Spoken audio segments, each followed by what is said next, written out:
Hello, how are you, Navid? Hey Ali, how's it going? Good. And hello, everyone. Welcome to the second episode of Overthinking Cats, the AlgoCats. And we are here with the second episode. Cool. Glad to be here. Yes. So, Navid, we decided to change a few things here on how we want to go over with this episode. Can you tell us what are the changes? Sure. So, as usual, we thought a lot about how we should learn, Overthink. and something that we are good at it. I guess we usually overthink everything. Exactly. So, for this specific video, we decided to first of all uh, prepare some questions prior to our learning and Mm-hmm. follow those questions. And instead of going to learn fundamentals and learn complex stuff, we decided to answer the questions that are in our mind. So, Exactly. if Ali, you can go ahead and share your screen, we're Exactly. gonna have Okay. those questions. So last time we reached and we created a syllabus for our learning in finance. And we decided, okay, this sounds good. We're going to go over this and starting from finance zero to like in the end being very cool and very proficient at different, even algo trading and Python and like different cool stuff. But we decided to go over this, and like with that, our week one would be registered versus non-registered accounts, and like hopefully something into TFSA. Our last video was a bit too long, so we decided to change our workflow a bit. We are going to shorten the video, and in order to do so, we thought, okay, each of us, from everyone actually, when they want to learn something, they have some questions. They out of curiosity, they are thinking about for some questions to get answer, and that's why they go and actually learn something. So prior to this video, we sat together and created a list of questions, like gathered, compiled all of the questions that each of us would have in terms of these two things: registered versus non-registered accounts and TFSA. So basically, this is going to be a journey that we're going to find answers to our questions. And these would be our questions. Awesome. Yep. So we are exactly following the last syllabus that I think we got it from. Um, did we get this from ChatGPT or? No, we got it from DeepSeek. We looked into Oh, we Claude got it from and DeepSeek. yeah, Yeah. I'm gonna put the previous episode in the comments. So like, feel free to look at it. How we compile this syllabus, but we looked at the Claude and we also looked at, I guess, ChatGPT. But we finally looked at DeepSeek those days, where the early days DeepSeek was making some news. And after looking at all of them and compiling them together, and like this was the final thing, I think it was mostly from DeepSeek. Exactly. It was like the first day that DeepSeek was released, and actually, the output of DeepSeek was super interesting and very cool and well organized in compared to ChatGPT and Claude. So we are in week 1 and 2 of that output, and we decided to start with registered and non-registered account. Let's see what is registered and what is non-registered. Mm-hmm. Okay, So, great. So what do you suggest, Navid? Where do we start with these? I know you have a bit of background on these. You might know a few more than me on so these. I can give you a summary of this, like super easy, registered and Sure. non-registered. These are the account types that you register with government in order to get some tax benefits. So whenever we say registered account, that means it would be uh, an account which you registered with government in order to get um, tax benefits out of it.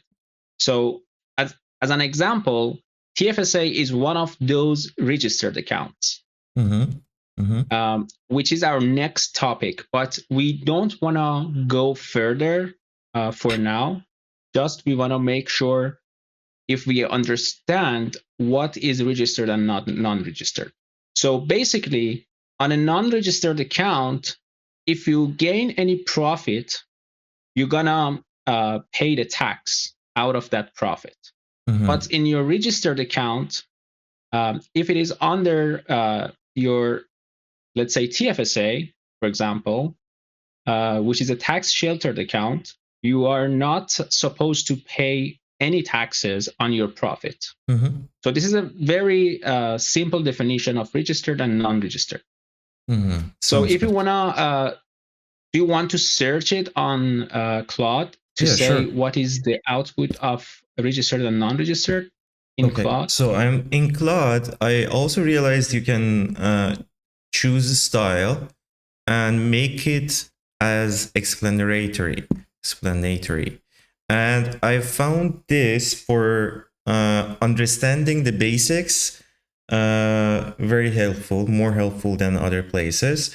So what I suggest is that for the definitions and the basics, we're going to get answer to our questions from Claude on explanatory.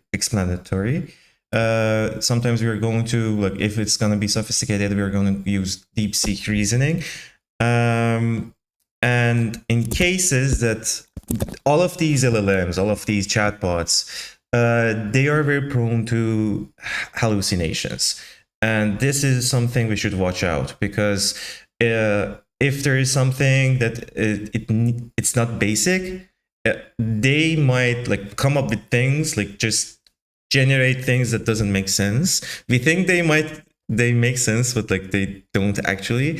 So we should verify and search internet for them. And like here we have, well, simple some calculators we also want to look at, and there are some good like blogs written by actual good people at, well, simple also on the internet. So we're gonna verify and our learnings there.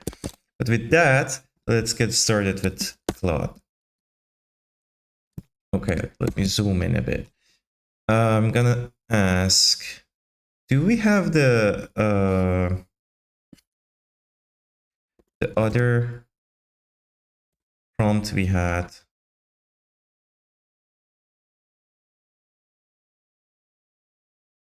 Which we use for this syllabus. If you do you remember if you logged into DeepSeek or it was you weren't logged in? Because if you are logged in, you can have it in your history. Probably I was logged in, but I don't know if we added. It was a while ago, maybe. Yeah. I don't know if we added it on Claude or DeepSeek, the initial one. I think I might find. I might have found it. Okay, so I think it was this one, right? Okay, let's copy and paste this because it had a bit of context on who we are. So we want to learn finance and trading with the final goal that we can invest ourselves and also develop our algo trading bots. Our background isn't in finance, but we have background in computer science and machine learning. We live in Canada, and we're thinking to stock and everything else. We have created a detailed syllabus which we are going to follow. For the starters,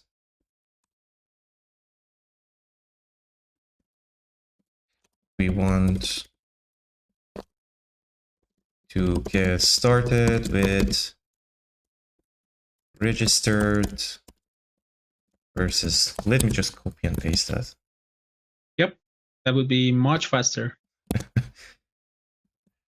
Registered versus not registered accounts and TFSA. We have few questions for each of these. We basically want to know the basics, but also we have a few questions for each of these that we want answered.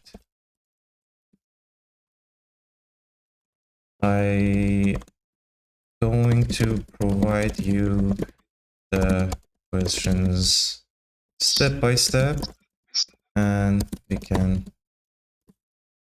go from. Sounds good? Sounds awesome. Cool. She's excited to help us. Okay, what is it saying? Yeah, exactly. It's exciting. Okay. Bluffing. Thank you so much. So it's saying in Canada, investment accounts generally fall into two main categories: registered accounts and unregistered accounts. So like we're talking about investment, right? Correct. Okay. So this is not what, when we are talking about your bank accounts, like checking and saving. Here we are talking about investment accounts. Is that right? Those are not, if you're talking about checking account is not investment. Mm-hmm. But again, you can have other accounts at the bank to actually, which goes under the investment account type. I see. But checking is not investment. Yeah. I see. Okay, so we're specifically talking about investment accounts. And registered accounts are investment accounts that are a special tax treatment from the government. Okay, I got one of the answers of the questions we were going to ask. We basically got the answer to this, but I also had a question: registered in where? Exactly. So it says they're registered with the CRA. So for people who don't know, CRA is where you go and you do your taxes, and it's responsible for your tax handling and tax benefits and everything like that. Yes, it's part of the government, right? Yeah. And it is controlled by government. So basically, you are registering with government, and to be specific, you are registering with CRA, Canada Revenue Agency. Okay, exactly. Okay, so they're registered with that, come with specific rules, contribution limits, and tax advantages. So we had TFSAs, RRSPs, which are for retirement, and RESPs, which are for education saving. Correct. So these are the most common types. Got it. Okay, so for non-registered accounts, they're called taxable accounts, or standard investment accounts. Obviously, any investment income is taxable in the year you receive it.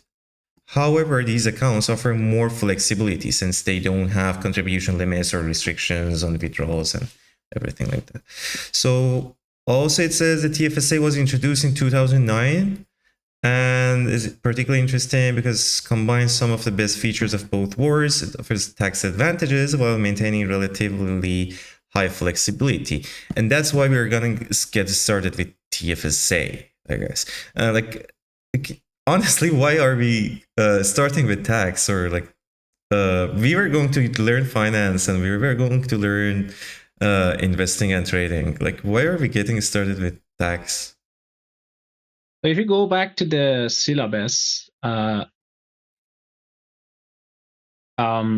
we wanted to use tax advantaged accounts. Like that's why we are here. We don't want to pay tax. If you are fine with paying Sorry. tax, To be politically correct, we want to pay tax, but we want to use the benefits that the government provides. yes. So it makes sense for us to not pay taxes on our benefits and in our investment, right? When like every Canadian resident have these account types, and it makes sense to use these accounts instead of paying the tax, right? So I think that's why we got to TFSA and to the basically we got to the tax shelter accounts. I also think like the other time we were talking and like we are like, starting on tax before we even get started on knowing what these things mean, like stocks and ETFs and like all of those things. And I think it doesn't matter. Like you need to know all of this stuff, and I think the way DeepSeek guided us makes sense to me because first of all, you need to know how not to pay taxes and how to benefit from tax sheltered accounts, and then you can learn other like investment terms and tools. And down the road, you need to learn all of them. You cannot just jump from one section to next section. I think it's beneficial to learn from like what DeepSeek suggested, and then go with the flow. And believe me, there is no shortcut for this. I think it's better to follow this and not to jump around too much. And I guess after like 6 months, you're gonna understand everything, and then you can manage your portfolio easier. All right. Okay, let's get back to where we were. So we got this, and what we want to know is let's go to our questions. So we know what is registered and what is non-registered. We know Perfect. Registered in where. We know for what, for like taxes. So our next question is, where can I open a registered account? Can it be opened everywhere, or should it be like in banks or something like that? So what I'm gonna do is let's do this. I'm gonna put our questions, all of them here. Here are our questions for registered. Paste this. So I think that way it's gonna hopefully answer all of our questions. So while it's generating, so we want to get started with this. So we read this up there. So when we say account is registered, it means formally recognized and tracked by CRA. So I think the main point here is that like it's not that you don't want to pay tax, because that's illegal. You should be paying tax on everything that you do, but there are accounts that CRA itself has introduced to help Canadians invest and save, and like in terms of financial. So here, what I can understand from this is when we say an account is registered, it means like CRA knows that and approves that you have this account and it's tax free. So suddenly they won't come and say, oh, like you haven't paid your taxes, like you should have paid. They know when it's registered. They're recognized, and they track it, and they recognize it. Actually, I think this is a very smart move by government to provide these kind of accounts to people, because money needs to circulate in the society and in the economy. So that's why I think it's a very smart move. And to be specific, these are only related to Canada. Let's say US might have its own account types, and there might be different. So this is specifically for Canadian government, and not for other countries. Some countries, as far as I know, they won't offer any specific account types to be tax shelter. And I think this was a very smart move by Canadian government. Right. Exactly. I think this is a very great benefit that we in Canada can use. That's great. So, okay. So it says think of it like registering a car. The government knows about it, monitors it, applies special rules to it, and these accounts are registered with the CRA specifically for tax purposes, which leads us to why they exist in the first place. It says the government created registered accounts to encourage Canadians to save money for important life goals. That's great. And so basically, by these tax advantages, the government helps people do long-term financial planning. And like the government is kind of offering rebates for buying electrical vehicles, like right now, how they're doing for environmental. This is how they're helping Canadians with financial. So then our next question was back here. So we know this question, right? We got Where the can answer. I open a registered account? I think that was the next question. This was our next question. So it says, let's examine where you can open these accounts. It says it can be only opened at financial institutes authorized by CRA. So like, does that mean not all of financial institutes can do that? I think as much as I know, it's a law, and they need to report most of the like there's a tax report that they must give to CRA. Let's say I go with a financial institute and open a investment account, and then I start trading.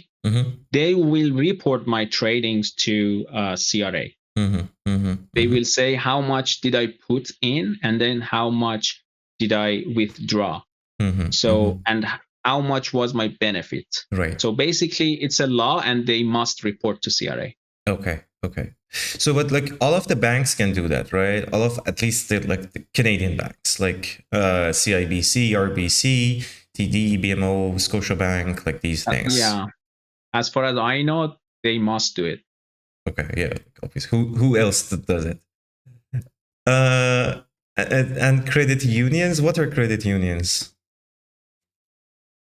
Like do you know what are they? Those institute that they give loan to people and they pay interest on their loan.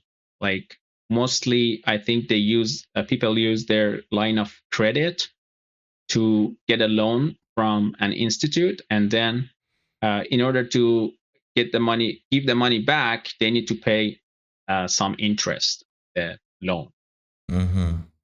Okay. So here it has a great thing, like how they're different from banks. It says these are, what is this? Credit unions. So they're regulated provincially. So if I live in New Brunswick, you live in Ontario, like they're probably different. So banks are regulated federally. On the other hand, credit unions, deposits guaranteed by a provincial investment insurance program, but here deposits guaranteed by CDIC. And I think I've heard this CDIC, but like we probably should know more about it. Canada Deposit Insurance Corporation. So CDIC automatically insures your eligible deposits. So it's like kind of like governmental thing that ensures your funds are protected within any bank or something, right? I think when you wanna, let's say, when you want to buy a house, you apply for a mortgage at the bank, and this is like mostly you need the insurance that you will give the money back to the bank.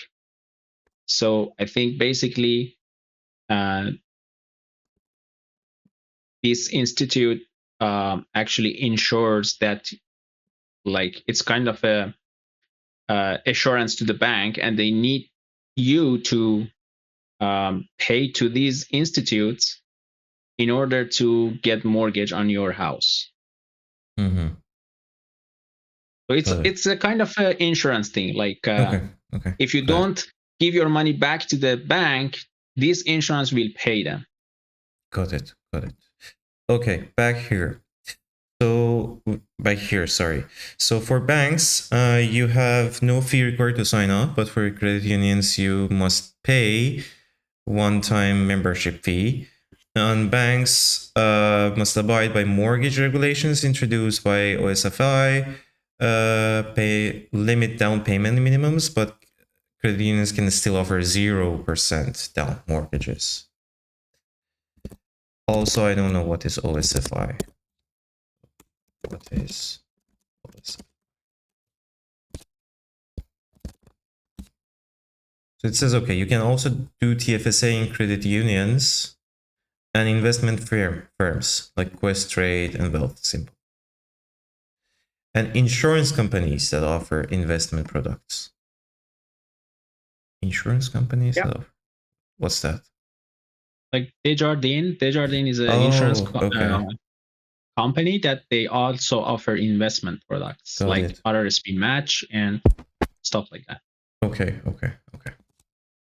So let's verify this. Can you open TFSA with credit union? Really?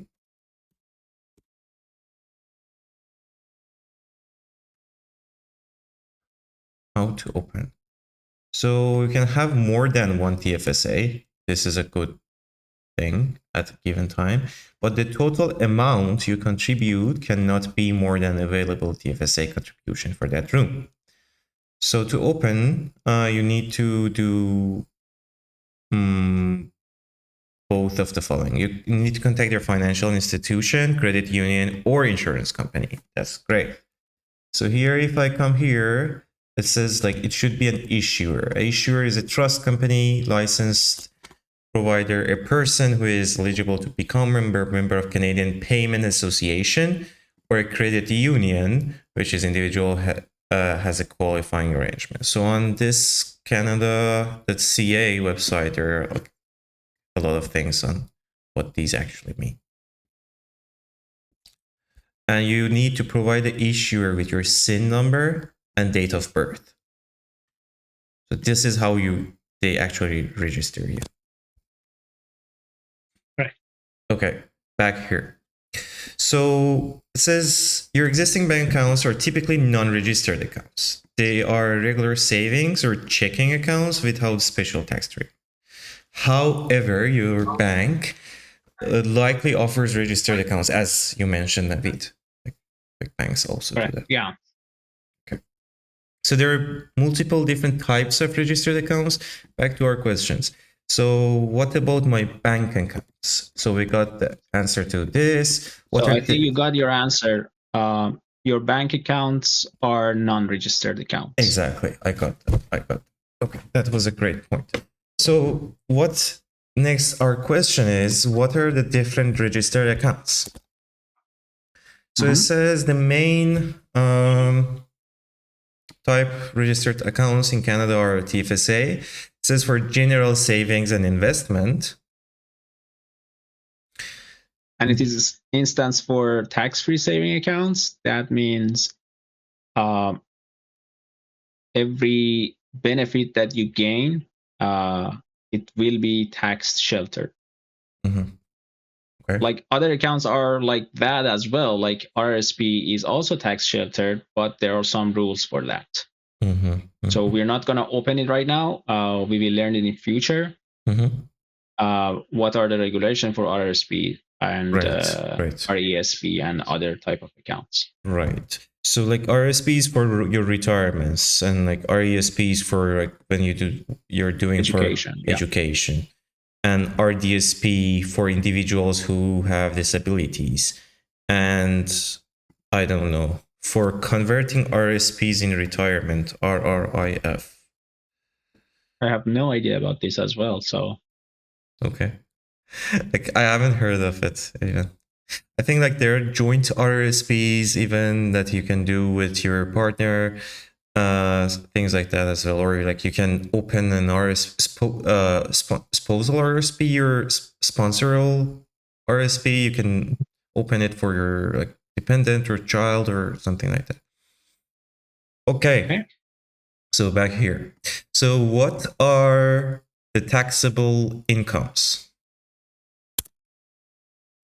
Regarding taxable incomes, in non-registered accounts, you're taxed on interest earned from bonds or savings accounts.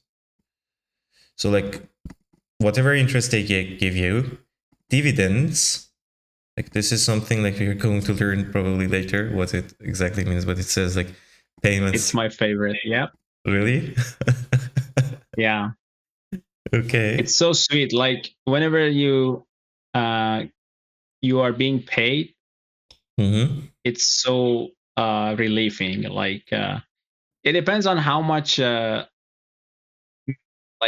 stocks you have, because the more you have, and depends on the yield return of the dividend, it's so fun to see. Okay, we'll get to it. And then there are capital gains. And it says deserve special attention because they're often misintroduced. I don't know what it means exactly, but it says a capital gain occurs when you sell an investment for more than you paid for it. Isn't that like how you do? What's that? Isn't it how you usually do it? Like I thought that you buy a stock and you would sell it, and like that's right? Yeah, like when, for example, you buy Microsoft for, let's say, $200, and then you sell it for $400.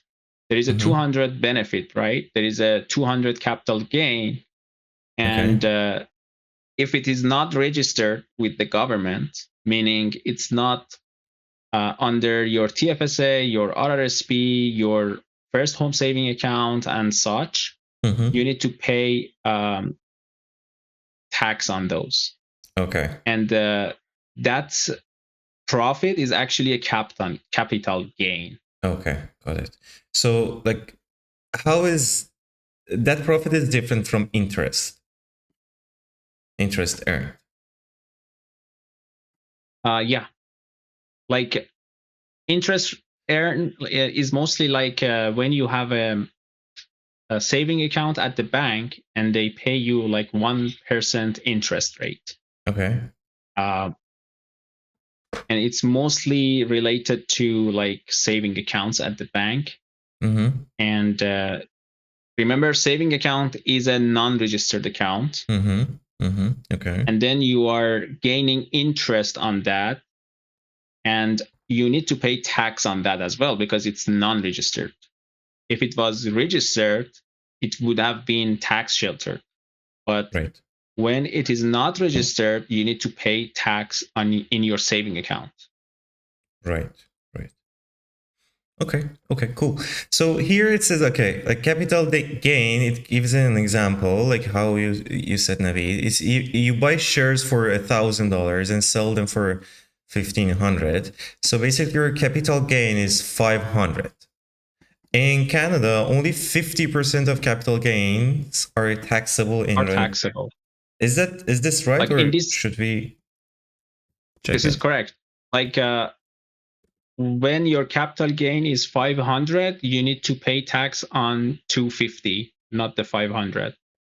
And how much you need to pay, like what's the percentage for your tax? It would be your marginal tax rate, which is basically a high amount, like more than 30%, and sometimes up to 50%. So okay. So these are like, I'm also curating the other questions we got during our thing here. Okay, so in this great. example, you'd only pay like half of it. Yeah, you pay tax on 250, and the tax percentage is like your marginal tax. Okay, And we will see down the road what is marginal tax. Got it. Okay, so solution for managing capital gain are using registered accounts. Like in TFSA, if you have this, like this won't happen. So this might be why exactly we want to get started in investing. We in a journey from tax and TFSA, because if we want to invest or buy any shares or whatever, if it be in TFSA, it has some capital gain, it's not going to be taxed. Yes, it is tax sheltered. So you're not going to pay any taxes. Let's say, like in your example above, you had like 500 in profit, and if that amount is registered and it is TFSA, you're not going to pay any taxes on that. Okay. So then it also says tax loss harvesting. Have you heard of this? So if you continue reading, it says selling losing investments. Like, for example, this is for the case when you invest in a stock. Let's say you buy Microsoft for 200, and then it goes down to $50. So this is a tax loss. I think this is my understanding. So probably then you can, you can do a quick search on this. So we're going to ask this later. Okay, that's also what I understand from this. And it says timing your sales strategically across tax years. How can you do that?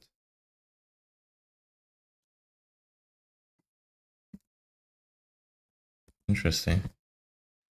How to time sales.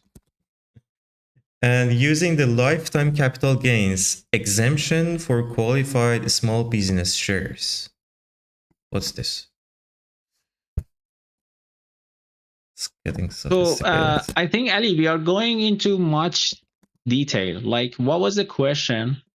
Yes, I'm gonna add these. I'm gonna add these here. We're going to understand what they mean later. But right now, we understood. Like these are solutions for managing capital gains, right? And we are using the first bullet point, using registered accounts, just to not pay any taxes. Exactly. So like bullet point 2, 3, and 4, they are other ways to actually not pay any taxes on your capital gains, right? Right. But there is one thing. We are in the first one right now. Okay, so we use this is where possible. From what I understood, we're going to get to TFSA, but your TFSA has contribution limits. So these are not relevant to us right now, but as we invest more and more, hopefully at some point our TFSA is gonna be maxed out. So we need to look at these. So like, let's have them at our disposal. We need to understand them later, but you're right. Let's just continue for now. Yep. So it says what? Let's go back to our question. Okay, so we got the answer to this. What are the taxable incomes? What is capital gain? What is it considered as it? What are solutions for it? Okay, that was our question. And then, are the taxes one time, or can something have taxes every year? Like, let's say I have a house. Do I pay taxes just once for it when I buy it, or like will it be every year? Like housing is a little bit complicated. I think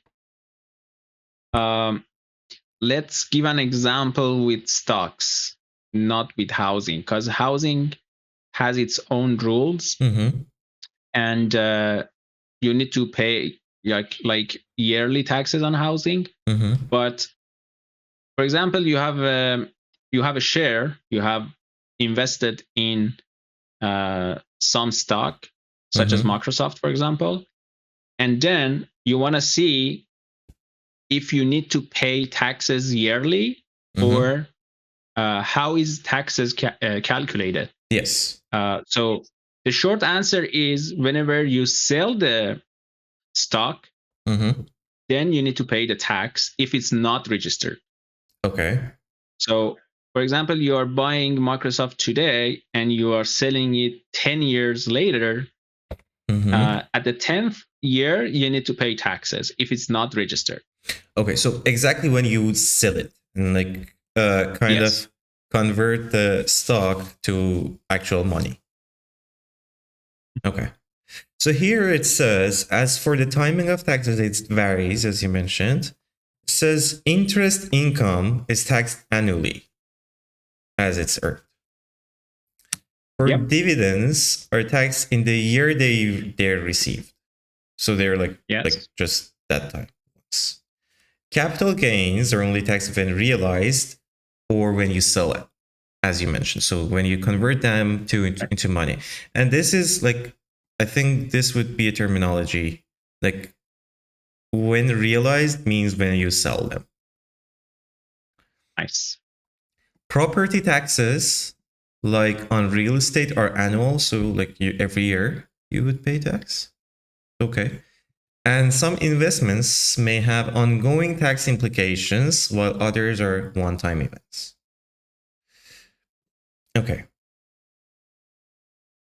So it says you might want to choose to hold interest-bearing investments in registered accounts, where the annual interest isn't taxed, while keeping long-term growth stocks in non-registered accounts, where you have more control over when you realize capital gains. So this would be kind of a strategy you would have.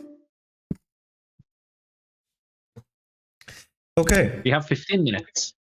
We decided we want to have this short, like 15 to 20 minutes. And right now we've been looking at these things for more than 40 minutes. Yeah. That's because like we are like questions come into our mind. Yeah, we are thinking a lot. But I think it would be easier to let it some time and not be too specific and go into that much detail right now. I think today was really good. We thought we actually learned about registered and non-registered accounts, and followed by lots of questions that we had in our document. If you can, Ali, can you go to our document and see how much, like how many questions did we answer? So I think we are done with part one, registered and non-registered. Aside from other questions that you put, which is, I think, a little bit off topic, and it's not required to answer those questions for now. But maybe in several, like in years ahead, you can, if you're interested, you can learn those questions as well. Absolutely. But I think next video we will talk about TFSA for next week, and we're gonna answer most of the questions that we have regarding TFSA. And I'm very interested to actually learn about some rules on TFSA. Maybe there are some rules that I'm not aware of. And I think we did a great job. Yep. I agree. Okay, so with that, let's wrap up our second episode of Algo Trading Cats. And thank you, Naveed. And thank you, everyone, for being with us on this overthinking journey and trying to understand what's going on out there in finance and these things. Awesome. Yeah, at first it might be a lot, like we might get too much information about everything, but trust me, it's gonna get easier over time. Yeah. And with that, thank you, everyone, and see you next week. Bye. See you guys.